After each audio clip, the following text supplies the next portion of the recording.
मेहर ने शांति निकेतन तुलसी के नाम कर दिया। परी और नो को बड़ा झटका लगा। दोस्तों, क्योंकि सास भी कभी बहू थी की कहानी का यह वह नाजुक मोड़ था जहां बरसों का विश्वास और सबसे लोकप्रिय रिश्ता टूटने की कगार पर पहुंच गया था। हवेली में तनाव का माहौल इतना घना था कि सांस लेना भी मुश्किल हो रहा था। हर कोई मेहर और तुलसी के बीच आई दरार को महसूस कर सकता था, खासकर पिछली रात की घटना के बाद। आने वाले एपिसोड का पर्दा तब उठता है जब मिहिर अपने छोटे भाई किरण से वकील के बारे में पूछता है। उसकी आवाज़ में एक अजीब सी खामोशी और बेबसी थी, लेकिन उसने अपनी बात पूरी तरह स्पष्ट नहीं की। किरण का दिल बैठ गया। उसे लगा कि मेहर भैया ने आखिरकार यह फैसला कर लिया है कि अब यह रिश्ता आगे नहीं चल पाएगा और वकील की ज़रूरत सिर्फ तुलसी से अलग होने की औपचारिकताओं के लिए है। इस आशंका ने वीरानी परिवार के बाकी सदस्यों की धड़कनें बढ़ा दीं। दूसरी ओर तुलसी ने चुप रहने के बजाय निर्णायक कदम उठाया।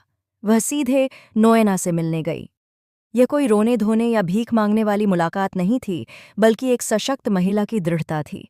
तुलसी ने नोएना की आंखों में आंखें डालकर कहा, नोएना, तुमने जो कुछ भी किया वह पूरी तरह गलत था। तुम मेहर को जानबूझकर इमोशनल ब्लैकमेल कर रही थी, उनकी कमजोरियों का फायदा उठा रही थी। तुलसी का यह सीधा और कठोर सामना नो को हिलाकर रख देता है, क्योंकि उसने तुलसी से ऐसी प्रतिक्रिया की उम्मीद नहीं की थी। इधर मिहिर ने अपने अपराध बोध को मिटाने के लिए एक गुप्त कार्य पूरा किया। उसने वकील से मिलकर सारी कानूनी प्रक्रिया पूरी की और वीरानी परिवार के प्रतिष्ठित स्थान शांति निकेतन की पूरी प्रॉपर्टी तुलसी के नाम कर दी।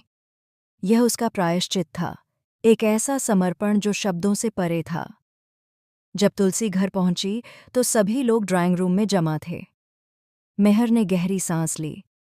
उसके चेहरे पर महीनों का तनाव और पछतावा साफ झलक रहा था। उसने सबके सामने भरे गले से तुलसी से माफ़ी मांगी। यह माफ़ी सिर्फ पिछली रात के लिए नहीं थी, बल्कि उन सभी पलों के लिए थी जो तुलसी ने उसकी वजह से सहे थे। जैसे ही तुलसी ने माफ़ी स्वीकार की, मेहर ने अगले ही पल सबको प्रॉपर्टी ट्रांसफ़र की बात बताई। ये सुनते ही घर में सन्नाटा छा गया। सबके चेहरे पर अलग अलग भाव थे, आश्चर्य, दुख और कईयों के लिए शुद्ध सदमा। मेहर ने अपने प्यार और विश्वास का सबसे बड़ा सबूत सबके सामने रख दिया था, लेकिन सबसे बड़ा झटका परी और नो को लगा।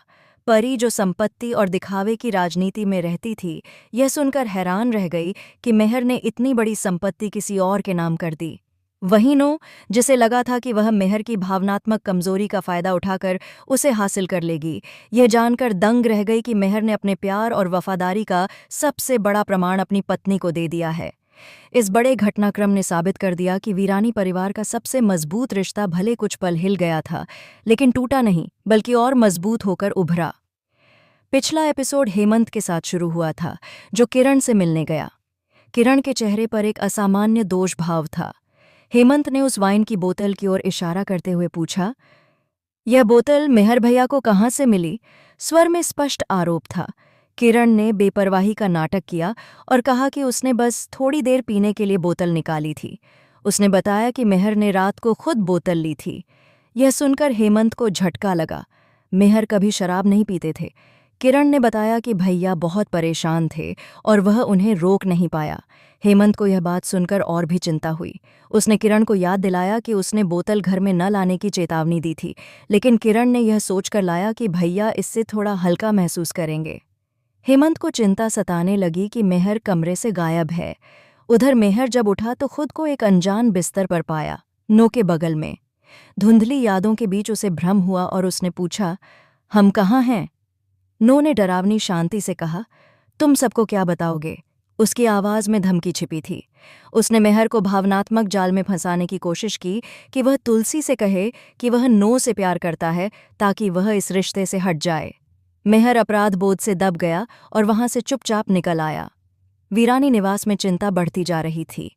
तभी मेहर घर आया, थका हुआ, टूटा हुआ और दोषी। सभी ने सवालों की झड़ी लगा दी, लेकिन मेहर कोई जवाब नहीं दे पाया। वह सीधे कमरे में चला गया। तुलसी को यह देखकर बहुत दुख हुआ, लेकिन वह समझ रही थी कि मेहर किसी गहरी दुविधा में है।